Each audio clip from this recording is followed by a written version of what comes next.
I will hit my video off.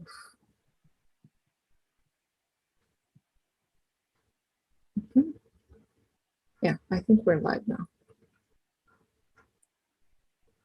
Leaving. Good luck. Bye.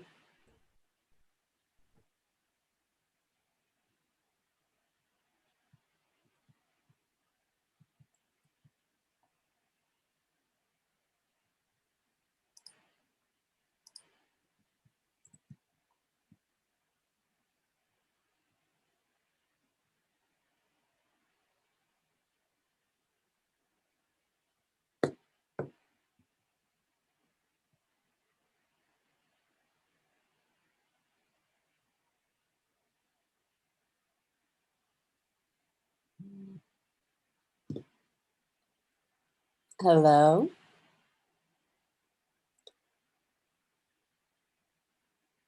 How are we today?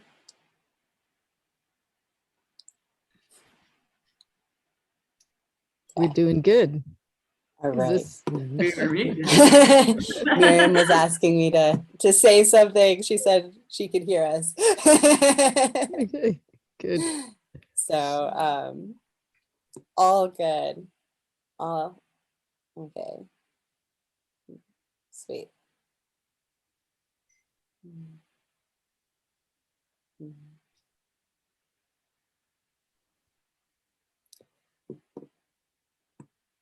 Okay, she'll tell us when we should start talking, and we might be on YouTube.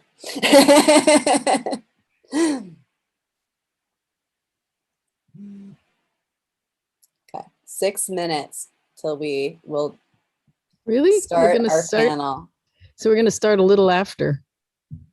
Well, it's 10:58, so yeah, I think a few minutes after we'll get going. So, right, make sure. Angie, I'm really curious about the Imogene Heap gloves. I would so love to go and try them out. Yeah. You Yeah. use the ring. What's that ring called? I use the Genki rings. Genki. That's what I Yeah. kept saying. I thought I was wrong. Yeah, the Genki rings. And Yeah. they have a lot more options. Yeah. That's like the Ferrari. Yeah, right. I feel very lucky. Yeah. Yeah. Do you know my daughter? Yes, you saw her. That's what they made her a pair. Oh my God, that is so amazing. She put a sticker on. Wow. Wow. Show this, but Yeah. yeah, I couldn't tell the scale in the videos. That's so cool to see against your hand. It's amazing. It is. It's a little deceiving. She's Yeah. She's the videos have her prototypes actually. Wow. She's gone a little frustrated because I keep changing things, and she wants. It takes her a little bit to learn it, and then I go change it because it's not final, and so she's like, "Done for a minute, Mom." but yeah, she's so she's been watching me do this and is kind of excited now to do it again, I think. Cool. Are we live? We are live, so I was gonna sneak peek. Yeah, people are getting the behind the scenes.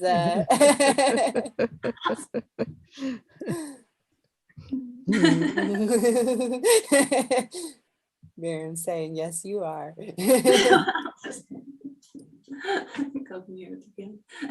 And what time is it actually right now in New York? Because did we go before you to daylight savings? Yes, you did.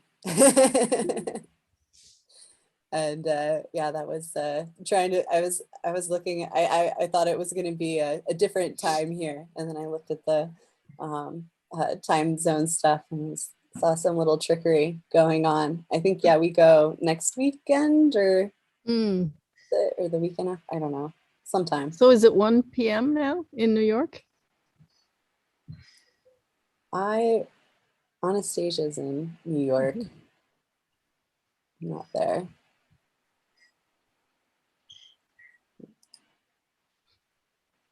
Uh-oh, she is frozen on my computer. Oh yeah, we don't hear your sound now, Anastasia.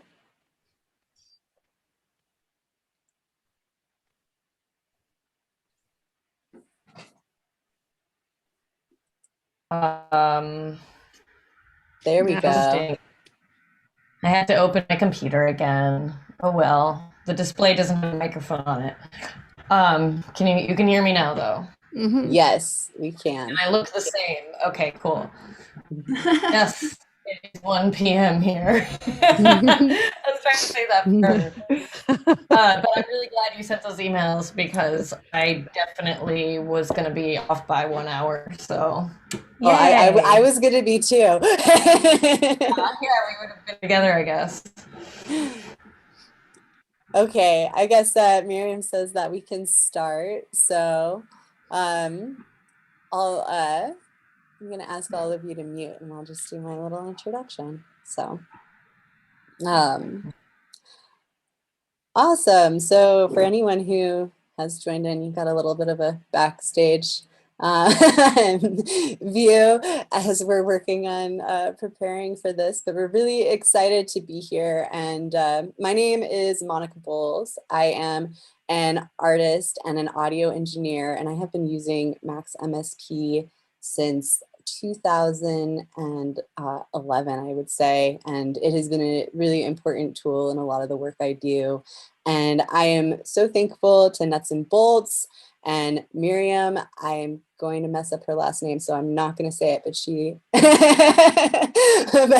I want to thank Nuts and Bolts and Miriam for inviting us to come and be a part of this, for asking me to help moderate this panel today and being able to get to talk with these wonderful people about Max MSP and their adventures in learning it and how they have used it. And we have a great group of panelists. We have Kristin Nordival, Anastasia Clarke, and Angie Watson, and they will be doing a brief introduction in just a bit.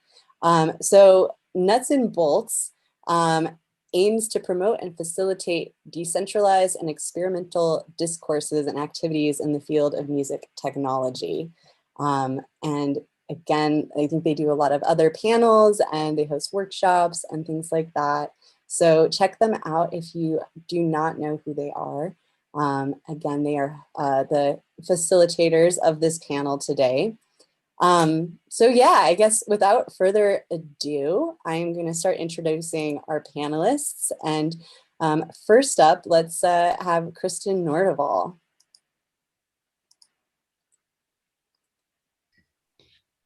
Thank you, Monica, very much. Should I just start with my own introduction here then? Yeah.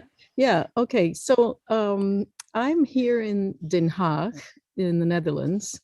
And the irony is that I'm on the same site that 25 years ago I was performing as a soprano soloist with Netherlands Dance Theatre 3. Now it's a big cultural center and the conservatory is just starting to move in, and the Institute of Sonology, which is a really focused institute looking at electronic music and computer music. It's part of the conservatory. They have already moved into this new Amare Cultural Arts Center. And so my journey from soprano soloist to composer performer was partly really facilitated by Max MSP. I had trained undergraduate in both composition and voice, but then I put the composition on the back burner for a variety of reasons and focused on my career as a singer and sang a lot of, I was very privileged to be able to work with a lot of American composers, especially New York-based composers. Pauline Oliveros was really important to me. I did her deep listening training, certificate training with her. I sang with works by Reich and Tanya Leon and David Lang and recorded things, and I was on tour with Einstein on the Beach. But the tour, and actually this performance that was here in 95 was a turning point for me to really, I was like consciousness raising myself out of traditional repertoire and needing to explore my own creative voice again. And in the end of the 90s, I think it was 99, there was a new opera conference in Montreal hosted by Jean Libre. And I saw Max demonstrated there. Pamela Z was at that same conference. I think she was already using Max, and so she had a little demo as well, but I think it was Zach Zettel that was the main one that I saw. And it blew my mind because although I had started to get back into trying some of the stomp boxes or, synthesizer, and things didn't really appeal to me that were very beat based.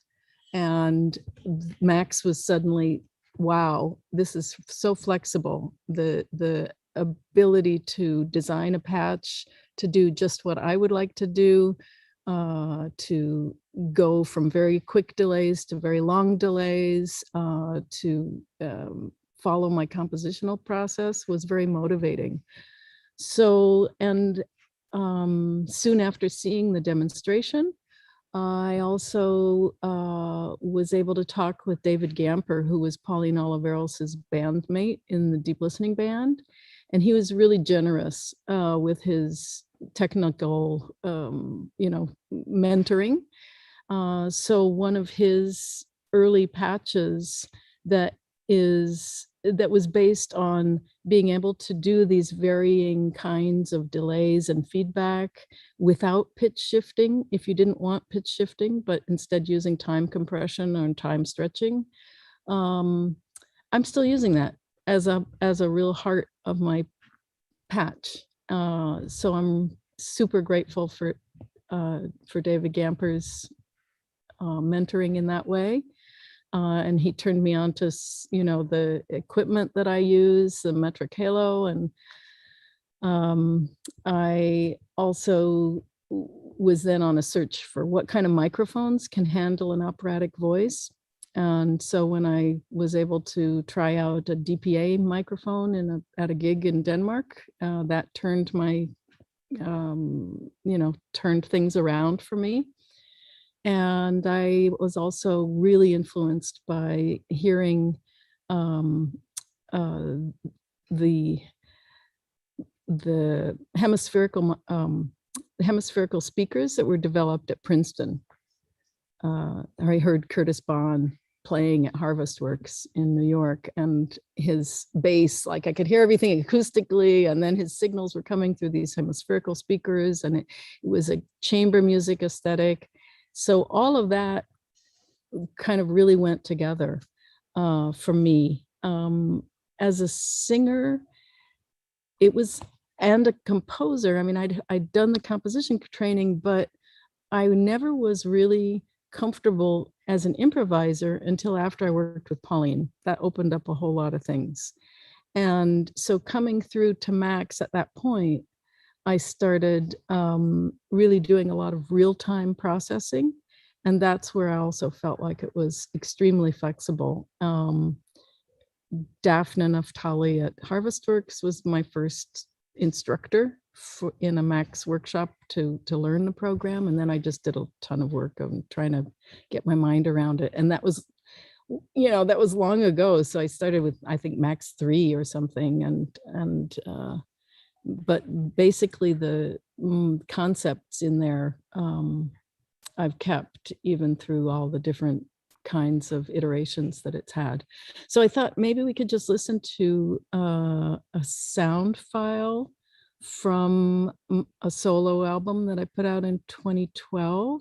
And I'll put a link for the Bandcamp album. This came out on Deep Listening label, but now it's on Bandcamp because that didn't get continued.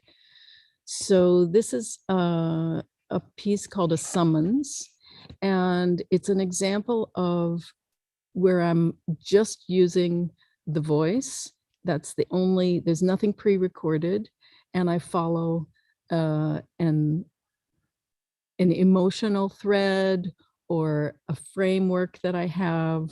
So I thought we could listen to it a little bit of simple use of feedback delay and the time stretching compression. We can start with that very short beginning with a simple material.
And then we can jump forward. And so that material has been followed through the whole way to a more complex layering.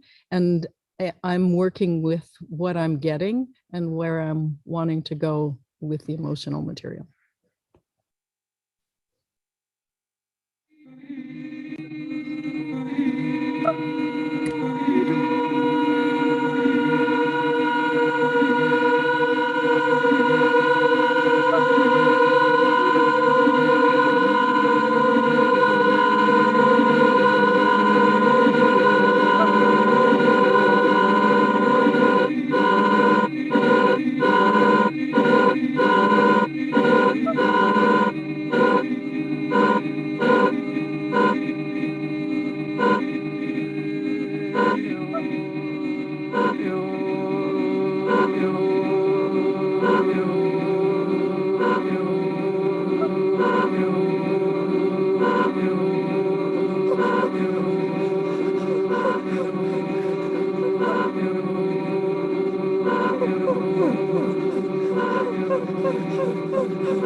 So yeah, there were a lot of works that I used completely Max for. I mean, I was completely using Max as my main tool for, especially work making music for Jill Sigmund Think Dance, wonderful choreographer, Jill Sigmund in New York.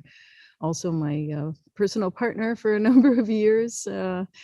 And really it was a kind of flexibility of being able to work with the dancers in time, stretching, using pre-recorded sound files that could be modified to what they needed for the scene, or if something needed to be stretched because it wasn't, you know, cut and dried steps in Jill's work. So there are a number of shows that we did together that were totally worked out in Max. And then I got back to an idea that I had originally been interested in back in 2003 when I had an artist residency at Rensselaer Polytechnic, which was the idea of developing a MIDI glove so I could get away from the visual interface and away from the computer. I did make one that was with flex sensors that still works, amazingly enough, but I got frustrated with the limitations of my own mapping in that, and also having a lot of wires. And so end of 2019, I got the opportunity to do a research project through a research fellowship at the Academy of Opera, and go back to this search on how to get away from a visual interface. And I was introduced to the Genki wireless MIDI rings by Tone Åsa in Trondheim at a international conference on live interfaces. And that really turned around my work for opening up the possibility to make controls, simplify the patch, really take it down to just delay. I didn't have the possibility to do a lot of complicated routing except for layering into 3 feedback and delay lines. So maybe we can look at a video of the work with the Genki rings.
Yeah, so I'll put in the chat a link to my research page that talks about that performance, if anybody's interested. And what I'll say is that I've been really happy that I've been able to teach young opera students to use those rings in a matter of an hour, or an hour and a half, and they're actually improvising and creating pieces with them already. And that makes me so happy, because improvisation and working with technology are still not a part of the opera training. So yeah, so that's where I'm at.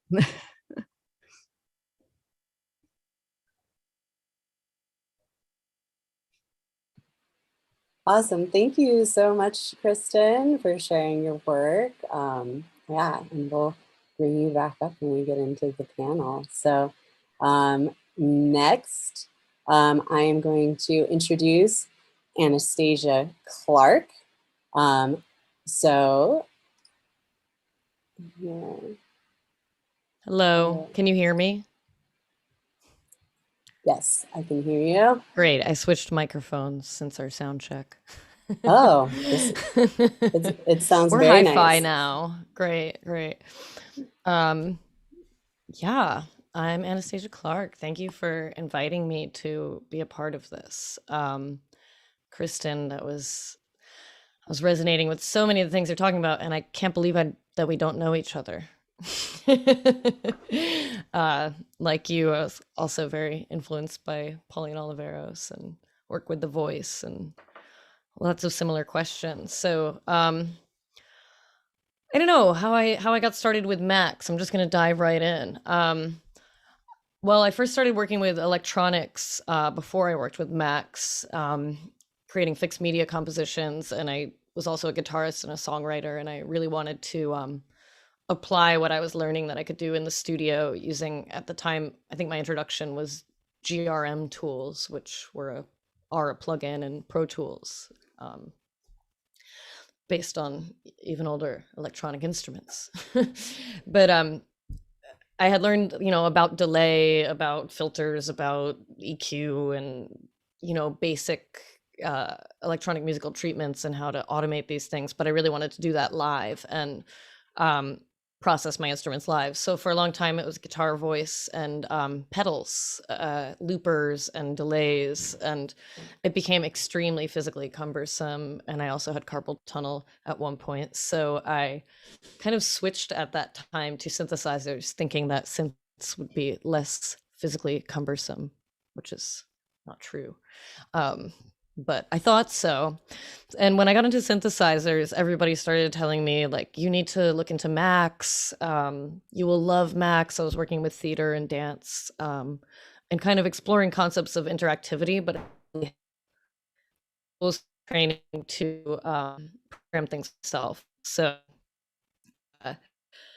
I did eventually decide to go to Mills College for electronic music and recording media, an MFA program there. And I was drawn to study there just because the people who were teaching there were working with all of these ideas about nonlinear computer music that seemed like they're so obscure in the regular world and in the musical world. But when you meet certain people who can speak your language, you're just like, this is my family, where I'm supposed to be. So I arrived there and I worked with John Bischoff, who kind of introduced me to a lot of these ideas about improvising with the computer program that you programmed, and it kind of talking back to you and responding to it, and it's making sounds that you want it to make because you programmed it to make those sounds, but it's also surprising you, kind of like walking that threshold. Into working with Letitia Tsunami, who has also done a lot of work with a glove. And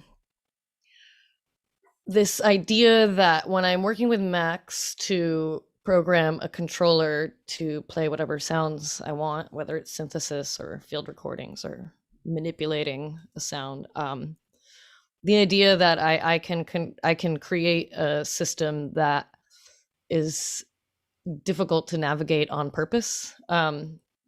She talks a lot about giving up the control system for an exploration system in a keynote speech that she gave at Goldsmiths for the NIME conference, I think in 2014 or 15.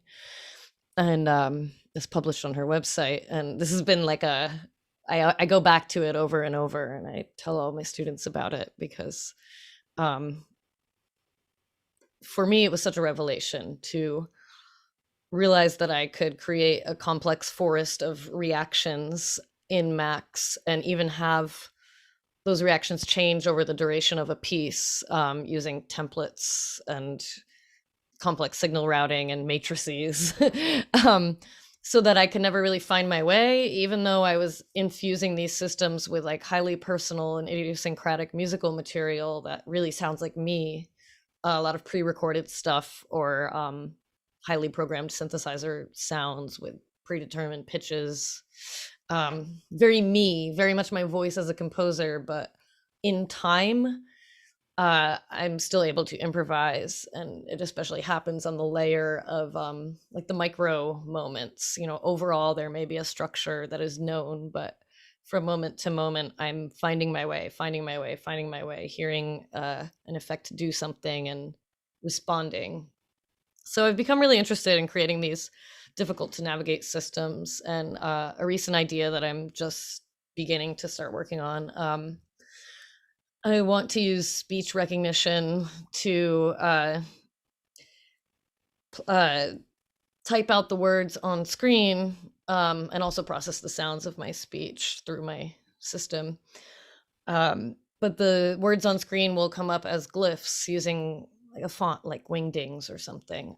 Because what I realized when I do this is that it's difficult to control. I will say a word in a sentence, like I was driving the Jeep, and it will show a string of glyphs, and then I'll just say Jeep, Jeep, Jeep, and it will show different glyphs for what I thought was Jeep, if that makes sense. So it feels like then I'm start talking to it because I'm trying to manipulate it to show the glyphs that I want to see. And therefore I'm no longer thinking about or really controlling what those words are coming out of my mouth. I'm letting the computer influence me and feeding back. So this is very much how I think about the computer's role in computer music. And Max MSP has just been the ultimate enabler of any of these ideas of getting it to play with me enough that I feel like I'm in an ensemble. And this has become especially relevant during the pandemic. I was forced to create work alone at times when I wanted to be collaborating, especially early on.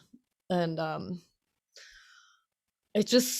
for me, it infuses the work with this sense of liveness that I'm always after. I always want to feel that even if I'm working in the studio. I want to be mediating surprises. So anyway, I have worked a lot with a few different Max patches, like 4 or 5 main different interactions that I've programmed. And one of them, I'll show some photos and then I'll show some video clips. Photos. You can see these photos, right? The purple. The first piece that I did with Max, I also used an analog instrument that I built that was a light sensing synthesizer going into Max MSP. And all I used Max for was processing effects, delays that had complex time modulations on them. Nothing fancy, but I feel that it sounded fancy and was unpredictable because of the analog input source that I was using. It was so unwieldy and had such a wide range that low light would result in like clicking of the circuit, and bright lights, the sensor would increase the pitch until it was almost out of hearing range. So I thought that could be an interesting input signal to use to talk to Max and invoke pitch tracking. So I introduced that to my next piece, but I changed the analog input source to these copper pads going into, they're electrically connected to touch points on a crackle box, which is an instrument invented by Michel Weiswies, who also used his hands. He came up with this idea by opening up old radios, battery-powered radios, and touching them to create circuit connections on the inside using his body as a resistor. And I think I don't really know the exact, but he somehow came up with this much more simplified hack of an op-amp circuit that would create a kind of, I don't know what to call it, a chaos feedback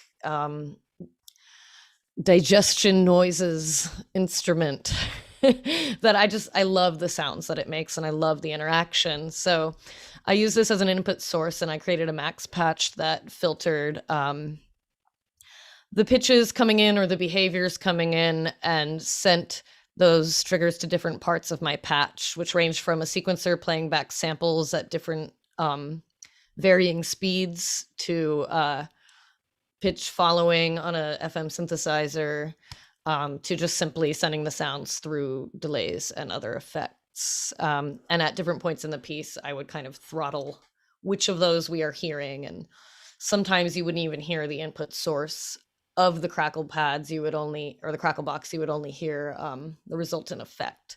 So these are all kind of techniques of like covering and uncovering that really came to me through one-on-one work that I did with Letitia.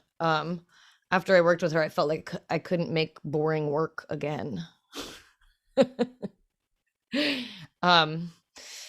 Because I just feel like there's a mental engagement, this game that I now play with myself that it's like a cat playing with a ball of yarn. Like I'll never get tired of it and I'll never get it untangled.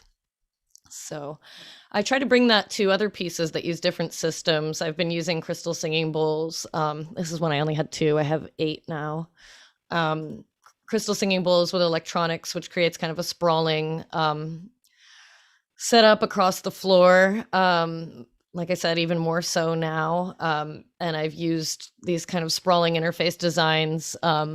This is acoustic, but my collaborator Blair here was dragging the broken pieces of a broken crystal singing bowl around the stone floor of the venue, which was really loud and kind of jangly, and worked with the sounds that I was using while I stayed in the center playing on Max and processing the sounds of the room into my setup and kind of spitting them back out in a, I wouldn't call it a feedback system because there wasn't a lot of feedback, but certainly a signal extension system. There's another picture of the crackle pads in action used on the body. And then I have some video. I know I'm like, we say 5 minutes, 10 minutes, and it always takes longer. So maybe I'll just share a quick clip of an ensemble piece that I did with 5 performers in January of 2020, wherein I had them contribute, sonic material. Here, I didn't share my audio, so I'm going to do this again. I had them contribute sonic material according to some prompts that I made. And then I subjected that to an unpredictable system with a series of games that kind of made no sense. And I mean, they made sense, but they were very like convoluted games, like touch the pad until you hear your own voice and then you get your solo. Okay, here we're going to mix and you look for so-and-so solo. And it's also triggering synth sounds. Basically a deliberately confusing system to see how it would go for other people to be interacting inside of it. So this piece was very much a first experiment in that. And they also helped to design the glyphs on the sensors that are on the floor. What it looks like to be a vibrational dialogue happening with all members of the table engaging through common objects, the vibration piercing thick. You witness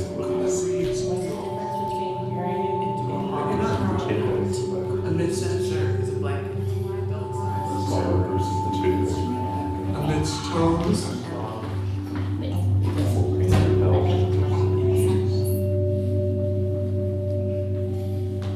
Reactive. Instrument that reads. You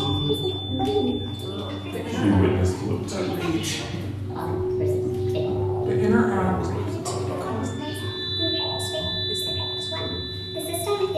All observers. Amidst tone. Is not specific. Sound. Is not specific. Where perform sound? You witness That reads human.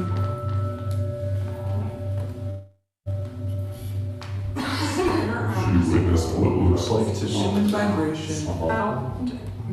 All performers and can communicate with all observers. It is very compelled with the vibrations. as a group.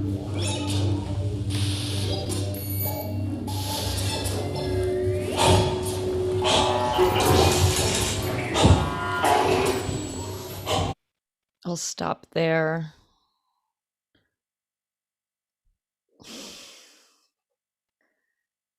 So that's my introduction.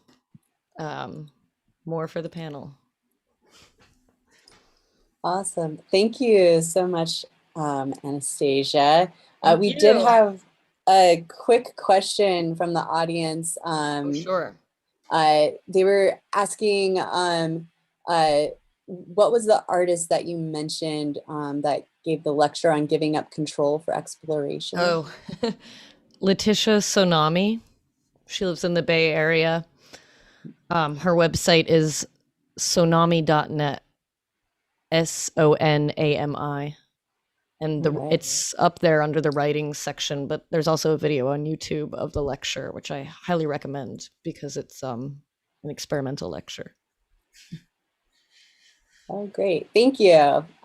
We'll bring you back up for the panel. And next, I am going to introduce Angie Watson, and she will talk with you about some of the amazing work that she's been doing.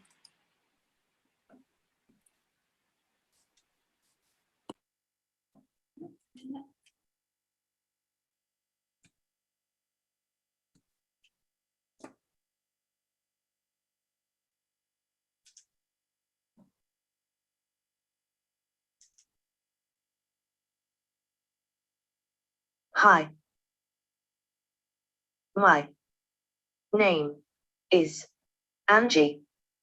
I like the ocean, book, the and cheese. I spend my time signing in and dream of give in people who can hear my yet not talk a voice. Well, that is who I am. So I will turn my gloves off now. But before I do, I want to say thank you, nuts and bolts, and Monica, say for having me, and nice to meet you, Kristin and Anastasia. Yeah, well, that's what I do with Max and these mini gloves. And my daughter is hearing nonverbal, and that's why I'm doing what I am doing with them. And she has her pair of mini gloves. These are hers. Look at that. And the people who made these gloves, Mimia, the company, made her a custom pair, and we are trying to talk with them. That's my short little intro.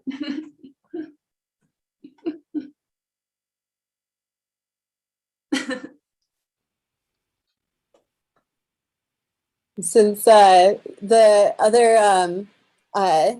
our other panelists kind of talked about how they are using Max MSP, would you like to kind of comment on that for a second, Angie? How I use it?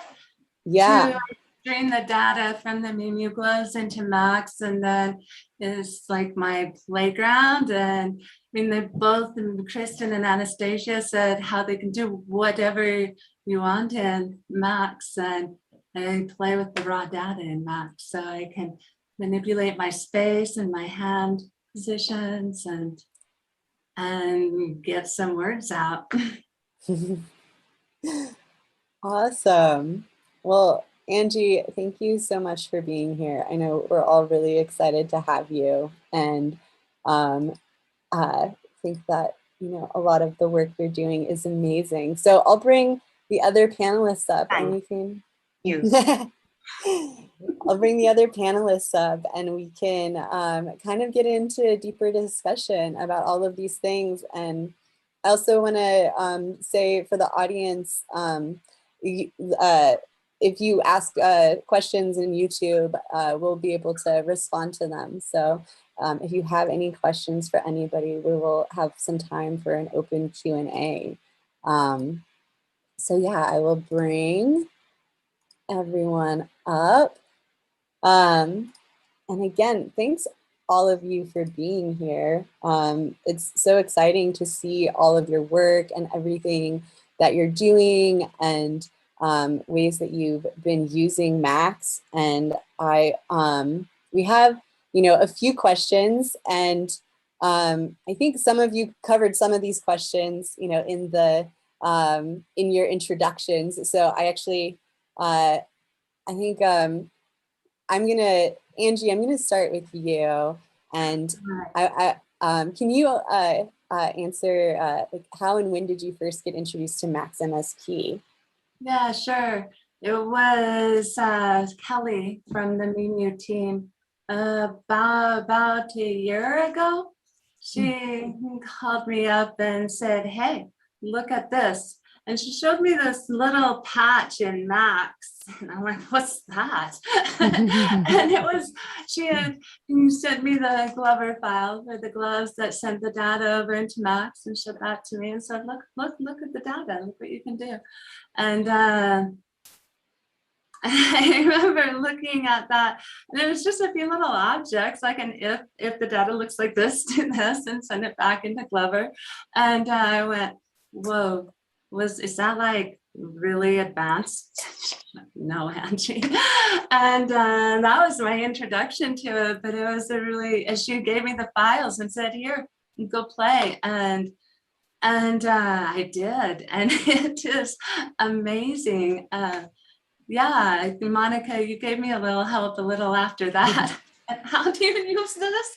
And yeah, but it was a really great, it's such an amazing tool to use. Can I follow up with a question on that? Yes. Yeah. Had you done computer programming before, and how much was the interface that the MeMu gloves come with already kind of setting up a template for how you would work with Max? Or did you have to do that on your own? Last question about how the MeMu gloves come in Max. I mean, yeah, no preparation there for Max. I mean, not really. They have a nice GUI that you can use, but yeah, Max is very different to me. Right. And no, I kind of feel like I could have been a programmer, but I mean, I dabbled in bits here and there, but no, I am not a programmer. So it was pretty, I do use, I don't know if you know about Microsoft Access. It's a database. You can program it with VBA, but they have a nice little GUI. So I use that. So I know about a little bit of logic, but still, it was not, Max is like nothing I have ever seen before. And do you use the MeMu template to do the gesture recognition? Is that what's Max? You use Max for that? That's amazing. Yes. So I send the data from Glover, the MeMu program, into Max. I actually then send it back into Glover for some manipulation, but then the detection is in Max. Wow. It goes It's back impressive. and forth a couple of times. It's so impressive. Thank you so much. Thank you. So Kristin and Anastasia, I want to, like, what was your both of your first reactions to when you saw Max for the first time and kind of opened it up, and how did you kind of experience Max when you first saw it? Maybe Anastasia should answer that. I did say it was like mind blowing to have this flexibility. Yeah. The first thing I wanted to do was rebuild my like, because I knew you could do anything, and I went to this class. Like I feel like I had a ton of support when I was learning, because I was in school for it, and there were like a million geniuses around that I could ask questions to, and kind of like fast track the process of learning just by being surrounded by this community. Like the Bay Area is like chock full of amazing Max users. But I went into this class saying, by the time it's over, I want to have my whole tabletop setup recreated as a Max patch. And I made this like first mega patch. And I learned a lot through that about like basic signal processing techniques. But it wasn't until I built an effect that like I couldn't build in hardware, that I could only build in Max, that I got really excited about it, and started using like logic and probability and you know, slapping LFOs on everything, basically. Using it like a modular synth more. And I did some like new video patch along things, and one of them was this like sample rate delay that somebody had posted on YouTube, and it kind of makes like you throw noise into the signal path and it kind of sounds like almost like a sewing machine. So I called it the sewing machine delay, and I hacked it in different ways for my own purposes.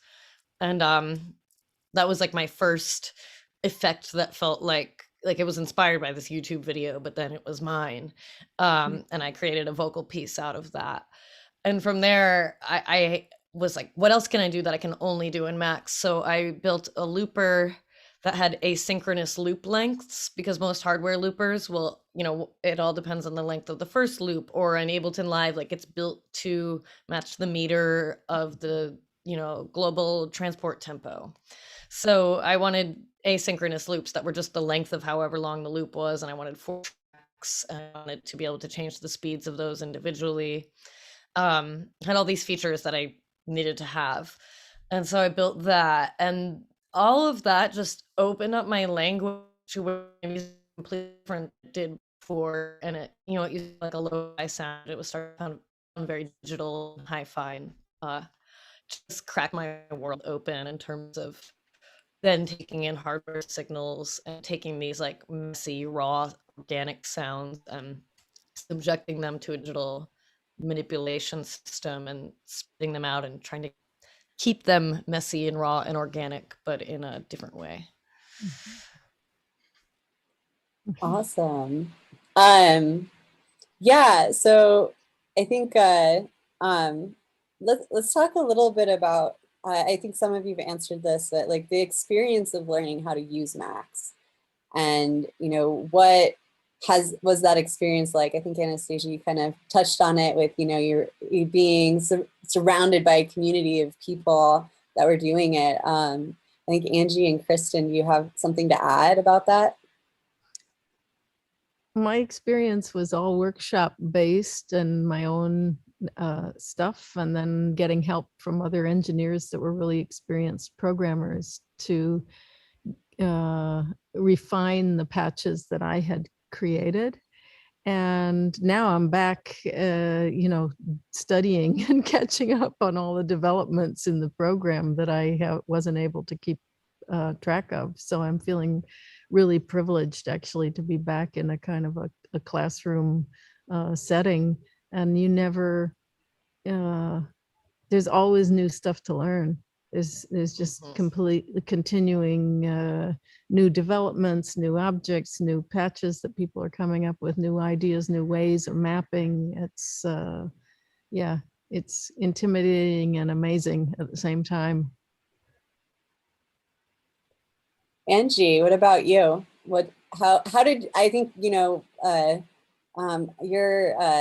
your path into Max is so interesting because, you know, you didn't have kind of an academic background and weren't in it and weren't surrounded by, you know, people in school that were, you know, using it, or other engineers. So can you talk a little bit about, you know, that path for you? Yes. that path was a rabbit hole, you know. It was an exciting one. And you both have said that Max just opened up your world, and yes, same with me. As when I could play with this data, and excuse me, and then when I would of course, hold on just a minute. I'm gonna get a drink. Oh.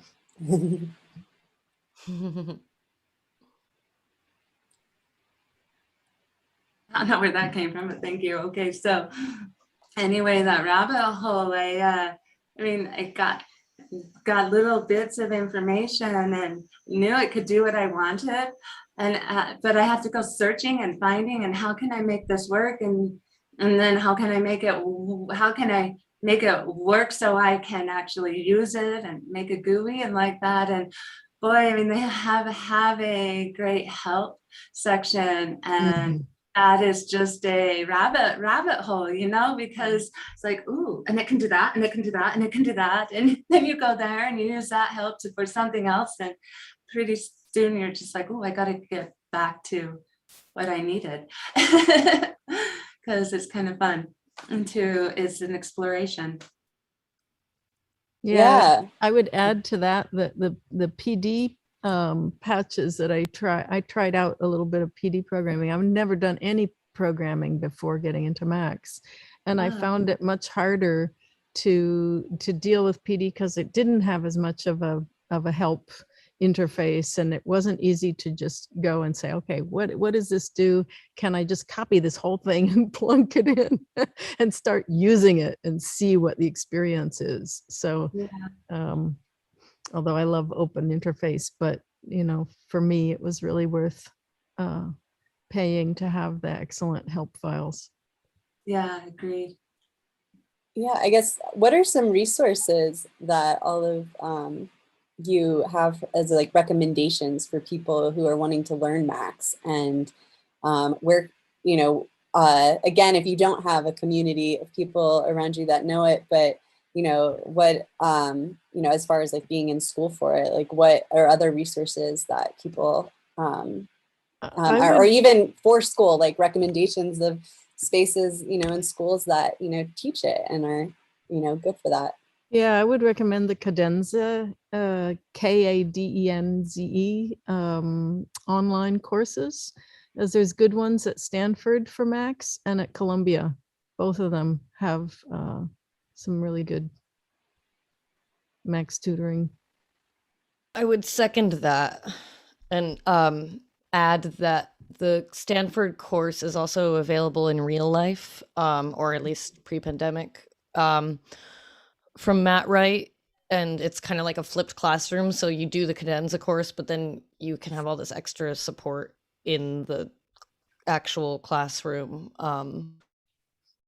learning it, and there are scholarships available for women and underrepresented groups. So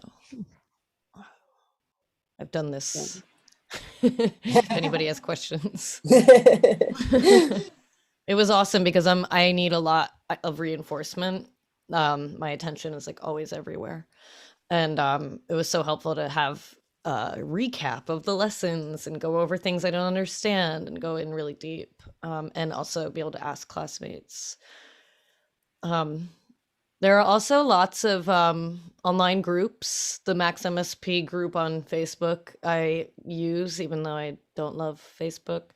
I love the group. There's a Max meetup through Notam in Norway. Right. So they have shares. Judy Dunaway runs a group, I believe, out of Boston, but it's online. I also think that's a women's Max meetup, and I have so many resources. The Cycling 74 forums, the company that makes Max. Cycling 74 is incredible. Also them, you can just email them. I really never thought I'd feel so much kinship or support from a software company, but they've just done a really great job to kind of know who their users are and have actual relationships with us and support our work. So. Angie, do you have anything to add? Yeah, like I use the Facebook Max Meetup group. Yeah, I would post a question and I would get an answer. Sometimes I would ask for someone to help me, and I would get that too from that. I think that the Max people are I find them very helpful.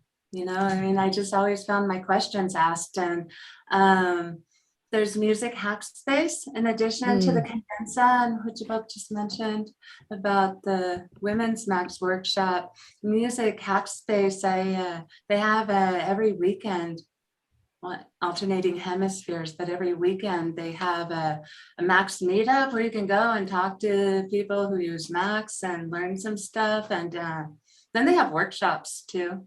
That I've taken some workshops. That was very helpful.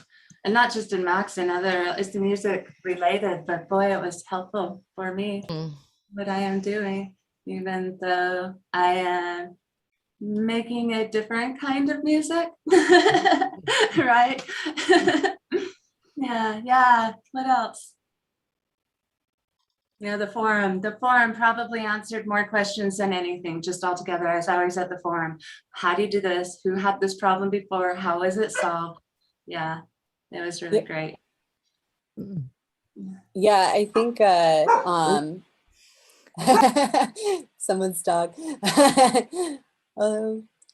Cute. Yeah, I think, you know, one of the things that I think can maybe be confusing for people initially is that Cycling 74 is the company that makes Max MSP.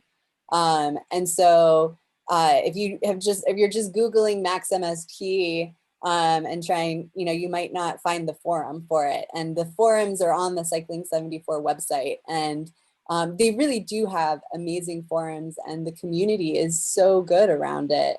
And so, yeah, did you have something to say, Angie? Yeah, I'm sorry. I have searching for the help is, if I put in, how do you do this? I always put in Max MSP. If you just do Max, it was a little, there are other things, but Max MSP, and then I would get the forum. So I always included Max MSP. Yeah. So yeah, for people who are interested in kind of learning more, you know, about how to, you know, use it, Cycling 74 is where you go to get a lot of, I mean, you download Max and then a lot of the information in the community. Yeah, so I want to come back to some other questions. How about can each of you like talk about a challenge that you had working with Max and kind of how you overcame that challenge? Who wants to start? I can go. Go for it, Angie. I mean, I actually have two challenges. One was, I remember you telling me, yes, Max has a great help section, go use that. And other people told me too, but I don't know about you too, Anastasia and Kristin, but it took me a while to even understand how to read that help. I mean, that was a big challenge for me. And I remember the last person who told me, I'm like, I don't even know how to read the help. Sorry. It's not hard.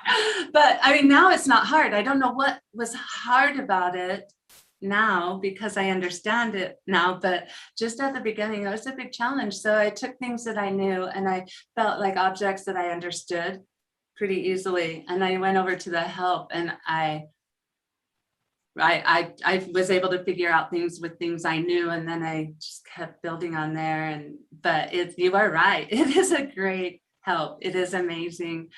And then for me, not coming from the programming background or the, university background, and not knowing what words to use to search for, I kept thinking there's got to be something that can, where I don't have to redo everything and then I make a change and I have to go. I kept thinking there's got to be something, but who knew it was called a bee patcher?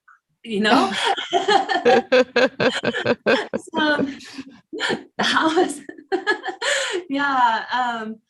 yeah, not knowing the terminology to search for, that was the other challenge. And I just tried to keep my eyes open every time I did a search, or every time I was looking in Max at the console, and I could see all the messages and that were available. And I just, every time I did a Google search, I would just keep my eyes open and bookmark things so I could come back later if I needed it, you know. And yeah, and now I know about beef patchers amongst other things. And yeah, that was that was what was hard for me. I could talk about a challenge that I'm still working on. I don't think I've overcome it yet. In that the sort of object-based patching made sense to me. But to think about things like, okay, I want to tell the computer how to listen to me for a certain amount and then stop listening and then choose something else, and sort of this logic of decision making and mapping, or how to think in a way mathematically about functions, that's very foreign to me.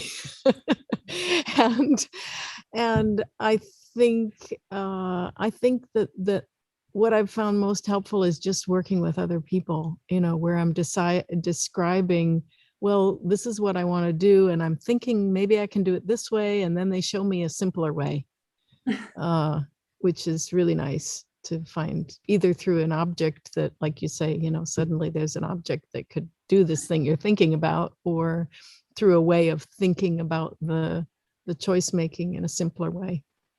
Mm-hmm. I also struggled a lot with the, as someone who didn't come from a computer programming background, and I always struggled with math and science in school, I was afraid of the logic and mathematical aspects of Max at first. But what I found as I started working on it was that I'm actually pretty good at algebra. And you know, once I learned the syntax a bit more, it started to make sense. And I was learning analog circuitry at the same time. So I was also kind of seeing, what is this based on? Where did this object-oriented visual programming language get this idea to plug this, into that, into that? So did you were relating it to physical things in the real world? Yeah, you know, not perfect analogs, but certainly there were echoes. And when you're learning how to use integrated circuits, you're learning about simple computer logic, zeros and ones, yes and no, gates, things, concepts like that are considered the Max domain, not the MSP domain. That was really hard for me, but I had a lot of help from Les Stuck, who was working at Mills at the time, I think as a technical director, but he also has written a ton of help articles, and My Favorite Object, which is a great blog series on the Cycling 74 website. If you don't know where to start, just start going through My Favorite Object tutorials. Oh, wow, great tip. I'll do that. It'll get you unstuck, but his tutorial on the trigger object, his article about that kind of changed my Max life, because I had created a ton of patches that all were kind of buggy. They were really complex and beautiful and cool, but they weren't like optimized for perfect smooth operation. And ever since I learned how trigger worked, left to right instead of right to left, sorry, other way around, you know what I mean? Yeah, don't confuse people. Once I learned how trigger worked, it really opened up a lot for me in terms of like creating neater patches that could do more complex calculations and understanding the logic. I had to work through a significant amount of frustration in both learning analog circuitry and in learning Max, the Max side of Max. Because I had so much frustration left from my schooling that never got resolved, I stopped doing math as early as allowed to in high school, and I didn't even have to take math like my last 2 years, I don't think. And that was a choice I made. I had to graduate with a different type of diploma from my high school, but I was really like turned off by this experience that I'd had. And I feel like the work I've done with Max has actually been really I've been able to build a lot of confidence in my ability to learn new technical skills that I didn't previously have. It's been like a total, I mean, I sound like I'm almost spiritual about it, but it's because I am, like acupuncture or something. Like, it blew my mind and changed my life in terms of what I could actualize. And also the possibilities for creating accessible instruments, like Angie is creating, and including people in music making, or not even making, that historically have not been included because of the limitations and the assumptions that are baked into our physical instruments. Every time I end my answer to one of the questions, I just end up talking about why Max is cool. I'm like, what was the original question? I love this stuff. Well, actually, and no, we're not getting paid by Cycling 74 to plug the product. I will endorse them for a very long time. Yeah, so we have a couple of questions coming from the audience, and I also just want to remind the audience that, yeah, if you want to ask questions in the chat on YouTube, they will be fed to us, and we will answer them for you. So we kind of talked a little bit about this, but is it necessary to be good at math to work with Max? I don't feel good at math when I'm working with it. I think it's necessary to do something quickly that you're excited about, because then you have the motivation to meet the frustrations that you might meet when you're coming up against a problem and you don't know, how am I going to solve this? But so yeah, I don't think it's necessary to be good at math, but I do think it is necessary to, if you're going to look at other patches and there are these formulas, or there's a bunch of stuff that is, you just see numbers and multiplication, and what is that? Well, the multiplication is what you need to put in when you're dealing with amplitude, with volume, so that you keep it at a certain volume. You need to have some sort of basic ideas of what the math functions are being used for in either the mapping and the triggering and the choices, or in the audio aspect. Do you think that's correct, Angie and Anastasia? Yeah. Yes, very well said. Yeah, I guess another question we have is, how long did it take for you to feel comfortable using Max for the work you do?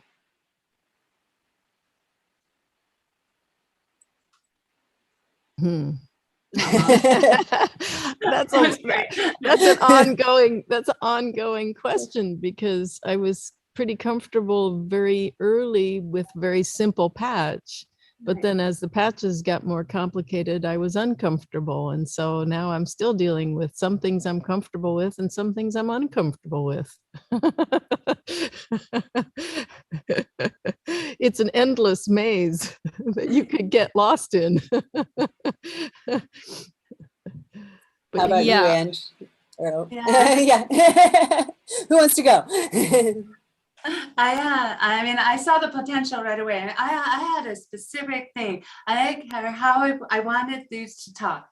And I saw that right away. And so yeah, what was the question? How long did it take you to get comfortable with it? Yeah, how long did it take you to feel comfortable using Max? I mean, how long did it take you to fall in love with Max? I love it. Yeah. Oh, that's awesome. When did you move in with Max? Yes. Yeah. If I could marry software, I'd marry Max. Just saying. Anastasia, did you have something? It took me a couple of months, though, to get up and running with like the patch that I wanted to build. But like Angie, one of the things I quickly learned in this hyper accelerated graduate school environment where I'm learning circuitry and Max MSP at the same time. Like I had a lot of privilege and access in that way. I, could totally immerse myself in it night after night, and it became the thing that I like wanted to do the most. Pretty quickly after I got one patch up and running and thought it was fun to play with. So knowing specifically what you want to do, though, can accelerate that process so much. There can be a bit of option paralysis in the beginning if you don't know what you want to do, which is why I say if you know you want to learn it and don't know what you want to do, find a patch along tutorial or a favorite object tutorial and just start, and you'll probably feel pulled towards something. Or the example patches that are in Max itself. Just have at it, and you will find yourself cracking into it. Option click on objects and go into the help files and copy and paste away. Mm-hmm. Do you feel Max itself changed / shaped how you compose your work? And if yes, how? Definitely. Mm-hmm. I'll reiterate also what Anastasia talked about setting up exploratory patches rather than something that gives you a final finished, always the same outcome. What I really liked about it was that it allowed that way of composing that was flexible to each site and specific situation.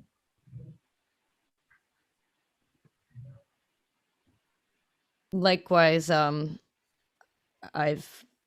been able to kind of create, like, I feel like I have so much control over how much control I want to have once the moment of performance starts. So I have like my Ableton version where I have turned all my Max objects that I really like into Max for Live objects. And I feel like I have a lot of control over the routing and how it sounds, and it's very like produced. And then I have like a less predictable version that's just the Max patch with these strange interactions programmed. And then if I'm doing fixed media, I might just record and nothing is live. So being able to interpolate that level of control versus exploration on a spectrum according to what kind of project I'm working on is so powerful. And I'm able to use my custom sounds in work that's supposed to be more like put together. I don't want to say commercial because I don't think I've really done commercial work, but work that's cleaner versus work that is more rough around the edges.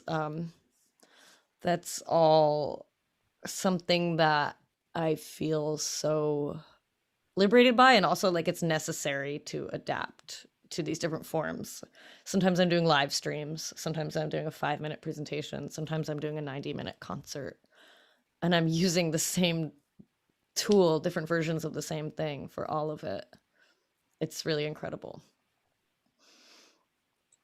Yeah, I think it's such a powerful tool, and I think all of us here that have used it and gotten into it, really, have been able to find ways for using it to just enhance everything that we do.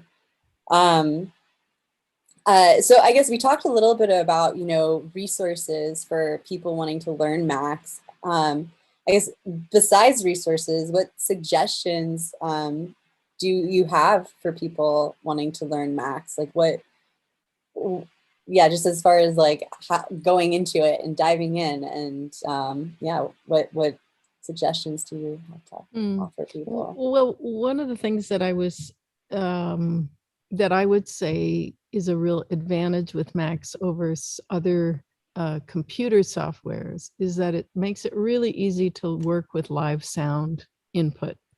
And that was the main thing that drew me to Max. Oh, I can, use my voice as the sonic source, the sound input, transform it, create these sonic avatars, create my chorus, create whatever. And when you've set up even the simplest thing and you have a live sound input, you'll be able to follow along and augment and try out and vary right there and then. So that's a way of diving in at the deep end. And that's what I was saying about, I was really happy that I could introduce the Max patch and the rings to young opera singers who didn't have any experience improvising or working with technology, and they could by following that live sonic input, they know about setting up a kind of a ground base of sounds and then making a little melody over it and then changing the melody, or you can follow your intuitions as a musician. I say, like Anastasia, just jump in. And you just kind of said that too. You pick something and jump in and just do it. Just do it. I mean, you're from a musical background, so you're talking about finding something music-wise, but boy, there's visuals in Max too. And I put back at the very beginning, I was hosting a little New Year's party and we had a trivia game. I'm like, how are we going to do this? I put it in Max. We did it online.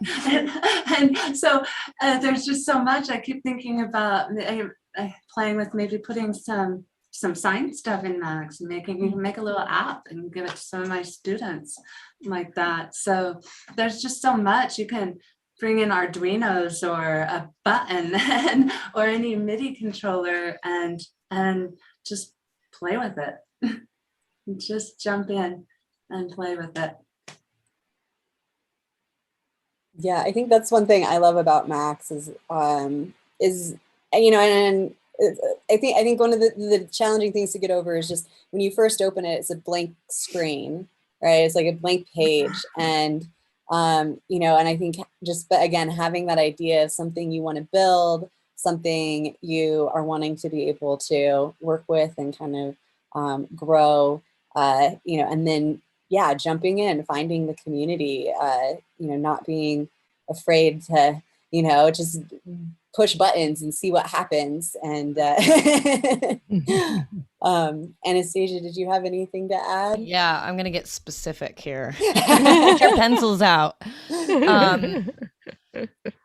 When John Bischoff taught his Max MSP course, the first thing he taught us was this concept of building like file management and abstractions and encapsulation.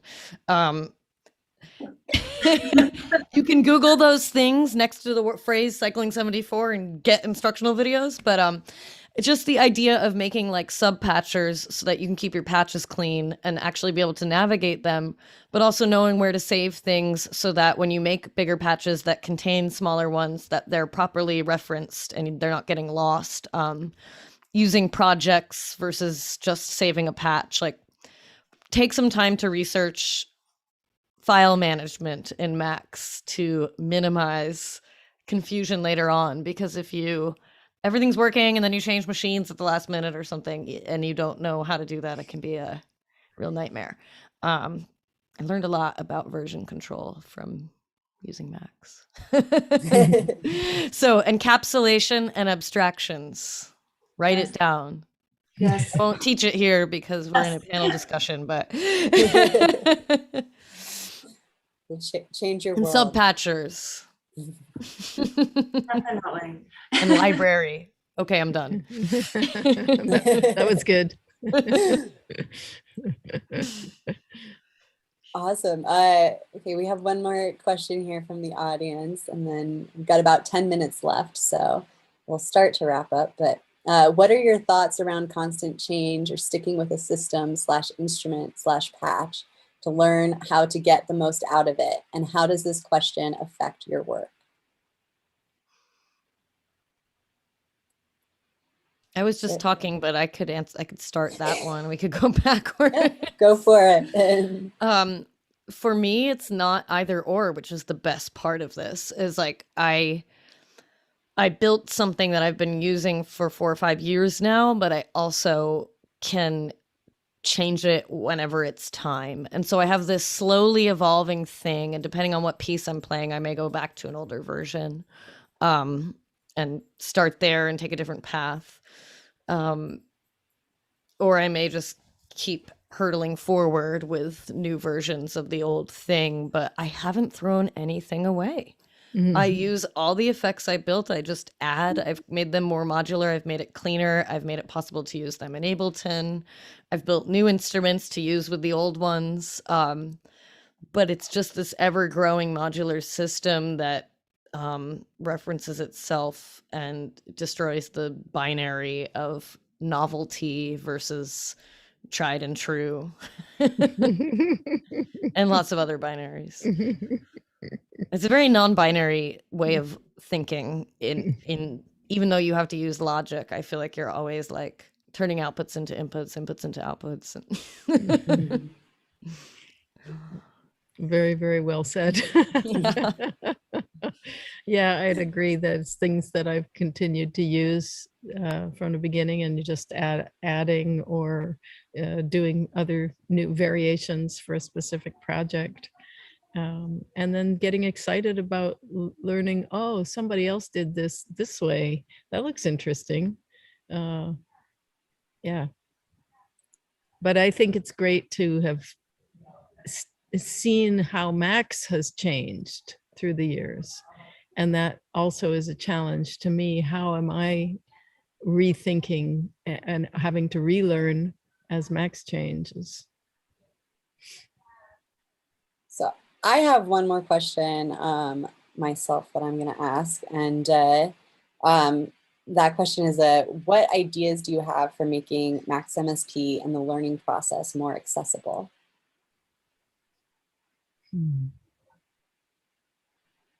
I have a basic intro to Max thing right front and center in there, kind of like how like Adobe Photoshop has those little tutorials that pop up you can click on, and other programs do too. But something like that, I mean, maybe something's there in Max, but I have not seen it. Something that'll help you understand help, something that'll help what Anastasia said about abstractions and, you know, how do you make this file system and what to watch out for, and what are all those buttons and icons, and just a little intro to it inside Max, maybe. Yeah, I agree. Thanks. Yeah, that'd be helpful. On a very basic level, it's a paid software, and when we met for the Expo 74, cycling 74 through an Expo in North Adams, Massachusetts a couple years ago, 2019, and we actually had a panel on this. Well, it was called Diversity in Teaching and Learning Max. But we were discussing similar issues. And one of the big things that came up for a lot of people was the cost barrier. And it's very easy for people who are involved with institutions to not have to think about that. And it's not a very expensive software, but for some people that's still a huge barrier. And in many cases, those are the exact people who were like, why aren't they using it? Right. So what we told Max was give out licenses. And to some of us that were there, they did. And I don't know what they're doing now, but I hope that there is a certain amount of licenses being made available to people who wouldn't otherwise have access. And I don't know how you determine that, but that's why I don't run a company. Well, I do, but I'm not good at it. Yeah, getting the software out there. Awesome. Well, we have about 5 minutes left, so I want to kind of start wrapping up a little bit. And we have a request, Angie. Can you talk a little bit more about your voice sign project and, what your plans are in developing it and kind of what you're, doing with that project? Yes, sure. So voice sign is a sign system that we sign what we say. There's a sign system made for people who hear. and not taught and nonverbal, but people who hear, and we are we're working in the science system right now with other languages, because I mean, a cat's a cat. Not, you can be Bili in Hindi or gato in Spanish, and there is an international science system, but it's not really complete. Everyone admits that, who knows this. So we're kind of working on that, and then of course these gloves, and trying to make something where people like my daughter, who is hearing nonverbal, can sign and her hands will talk, and you will hear what my nonverbal daughter says. And the goal is to give them to all people who are hearing nonverbal. It's amazing. It's really great. Thanks. Thank you so much. It's really important to create these bridges between people with different abilities, so that we can collaborate together in ways that weren't previously available to us. And that was kind of one of the big inspirations for me to begin using custom software as well, software and hardware. Yeah, so okay, I have one last question from the audience, and then I also want to say if any of you have any final remarks that you wish to share for anybody on the panel, or for anybody listening, I'll open up the floor for that. So the last question is, what is your favorite object and why? I feel like this is a great ending one.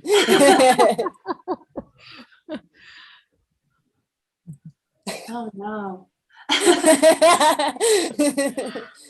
There's so many. Right? I don't know how to choose. I've been asked this before and I can't even remember what I said. I think my favorite object is whatever object somebody has just showed me that revealed a solution to a problem I had. I like counters and selects. They're pretty exciting for me. Go. I have to say I like trigger after going on about it earlier, because I can make one thing do a lot of things and spread it out throughout the patch. That's very exciting to me, to diversify the way the patch is reacting to an input signal, and to really control that timing, the order of those messages. That's what trigger's great for. And gates are so cool. I used Max without gate for the longest time, and then I started using them and I was like, what? Is that How did I even build anything? Is that possible? Well, you're right. Yeah, I know. I like the MC objects. Now that that's come out, as far as just being able to MC, being able to have multi-channel.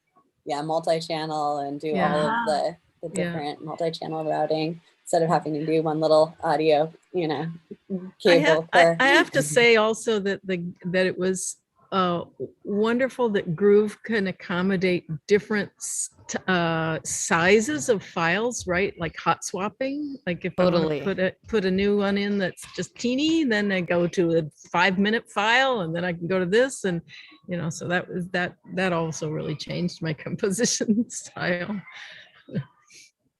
Awesome. Well, yeah. Is there any last words anybody wishes to share? Go for it. Go for it. All right. Well, this has really been great. I thank all of you. This was a really fun conversation. I definitely enjoyed moderating, and thanks Nuts and Bolts for having us, and for inviting all of us to participate in this panel. I guess check out their website. Check out some of the resources that we've been mentioning, and they should be in the chat, and hopefully we can try to get a list, we can send to people. And yeah, thanks for joining. Yeah, thanks for having us. Thanks for moderating. Thanks, Nuts and Bolts. Thank you. So great to meet you all, Yeah. all of Yes, you. I never met any of you. Nice to meet you both. Always growing the Max community. Yeah, really cool.